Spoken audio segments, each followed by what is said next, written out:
Subscribe now! Alright, because of someone being late, I had to go to the 9:50 showing of The Strangers Pray at Night. Anyone who knows me knows I like to be in bed at like 8 o'clock, then showing started at like almost 10, so it's midnight as I'm filming this. I wanted to get it up ASAP, okay, because I'm excited about it.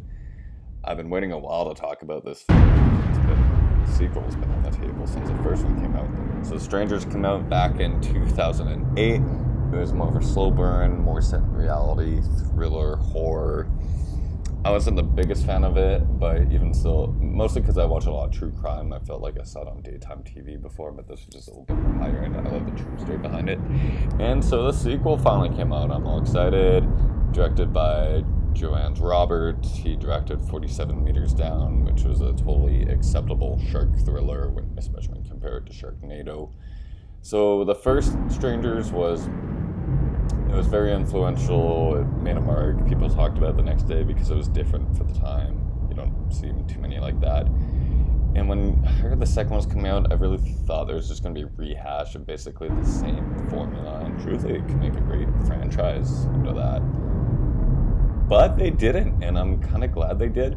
This felt more like just your typical horror film, and truthfully, that's what I'm more into. So my personal bias has me preferring The Strangers 2 over the first one. The characters, the acting was hit or miss. There were moments where it was good, moments when it was okay. It was right there in the middle. It's a horror film, so the character choices aren't going to be your favorite. The direction was completely acceptable. Cinematography was pretty good. I used to spend a lot of time at camps as a kid, so to see trailer parks like that, it kind of felt like home to hear them walking on gravel at one point. I'm like, yeah, that brings me back. A lot of things I wish it could have changed up a little bit. Some of it you kind of got to be like, oh, come on. It really plays on a lot of the typical horror tropes unlike the first one. But then again, the director was trying to do something different, and I'm going to applaud him for that. Character arcs, there's some really good ones, a couple low-key hints. This one's going to be more, I wish I could say more about it. It was a shorter film. It was 85 minutes. Truthfully, if you're going with a group of friends, you're all a bunch of teenagers, I think this is going to be totally acceptable. There's one or two jump scares in it that actually really hit. You didn't see them coming. They were fantastic. There was the score, due to the lack of score, it made it a little bit better, just like the first Strangers. I really like the main character. What is her name? Bailey Madison. She grew on me. She's one of those, is she hot or not? And, I think she was hot in the end. I like the family too. It was just a nice little family dynamic. Could have been better. So overall, Strangers Pray at Night, I'd recommend it. If you're into horror, you're probably going to go see it. You've been waiting for it anyways. The IMDb rating for this one is a 6.3. As for the first one, it's a 6.2, and that feels right. I'd rank them the same. To me personally, I'd say they're more about 5.8s, just because I'm pickier. So I'm going to say The Strangers and The Strangers 2 Pray at Night are both 5.8s, but they are different films. One's a thriller, one's a horror. Keep that in mind.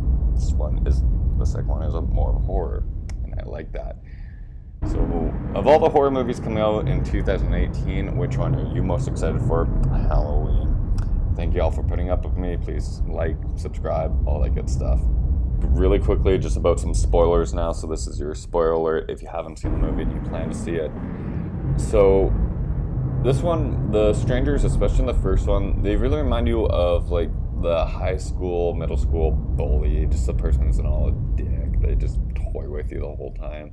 And you never really get that sweet revenge because they're bigger than you. You can't really tell the principal because they never do much. And this one, The Strangers, they get fought back a little bit. And it feels good to see essentially that dominating force, that bully, to at one point a shotgun blast. We're like, fuck yeah. I really enjoyed that. It felt a lot more even. The fact that these characters were able to fight back a bit made it feel a bit more even and made me invest in them a little bit more. I like the arc of the daughter. She was a punk, and really, she wasn't allowed to play baseball when she was younger, and then she ends up getting away by swinging the hell out of a baseball bat. Or when the son swings that golf club and just hits the one chick, that was great. Loved it, because I was like, oh, finally they get to fight back. Because you've watched Strangers now, if you've watched both movies, it's almost 3 hours of film of these people in masks toying at people, not experiencing any pain, and then that swing happens, fuck yeah. So that's definitely a big plus in my book. but also, okay, so this girl's running around. She can hide anywhere in a giant-ass campsite. This is a big campsite. If anyone's been to a campsite with trailer parks, you know it's going to be big. 3 people stalking you, you can lay down anywhere in the grass so you feel it would be hidden for hours and days. So she's trying to hide anywhere. What does she hide? In a playground, in a tube. Of all the places you can hide, she picked the one that already had one of the strangers in it. That's really hard to believe, and that just kept coming up throughout the film. Wasn't the biggest fan of that. There's like 100 trailer parks on it, and she picks the one that has the other baby doll girl in it. So that one kind of bugged me. Again, it was only 85 minutes. But you know what? If you just want some quick scares and a moderately entertaining time, this one's got your back. Over time, I'm probably going to not like this movie as much, but again, it's disposable. I'm going to put on. It's going to be solid background noise. And I think about it, the dad's acting was pretty fucking terrible. It kind of bugged me. A little bit more cartoonish. Again, it's more like a typical horror film with horror film tropes. As for the first one, it's more of a thriller. Get that clear. You'll probably still enjoy. You're not going to hate it. You're not going to be like, oh, damn, I want to watch that stupid film. If you are, you're uptight and pretentious.